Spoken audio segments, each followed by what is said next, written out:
زاوية أولاد سيدي الشيخ تأسست من طرف الولي الصالح سيدي عبد القادر بن محمد المعروف بسيدي الشيخ، وهو عالم من علماء الدين وشخصية مجاهدة، كان خلال حياته مرجعا للراغبين في الاستزادة من العلوم الدينية. الشيخ هو سيدي عبد القادر بن محمد بن سليمان بن سمحة من سلالة أبو بكر الصديق معروف، وكان الشيخ صوفي عظيم وعالم من العلماء العظام الكبار.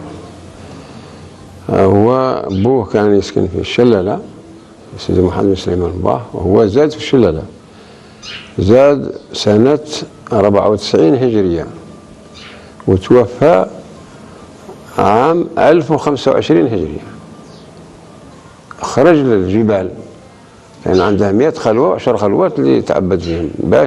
علاش اختار هو الجبال والطخاوية؟ باش ما يسمعش الأصوات تاع الناس يلهوه على العبادة، يتعبد ويعطيها للنوافل، حتى قعد سنين في هذيك في العبادة في السياحة حتى اكشف له ربي الحجاب.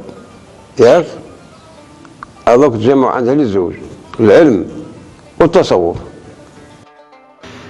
وكانت هذه الزاوية مركزا للتعليم الديني والفكري، الأمر الذي جعلها سببا في انتشار الوعي القومي لدى السكان، فكانت منبعا للمقاومات الشعبية بقيادة أولاد سيدي الشيخ، ثم تلتها مقاومة الشيخ بوعمامة، وما زالت اليوم تعمل على نشر العلم والمعرفة من خلال تعليم القرآن والسنة والقضاء على الأمية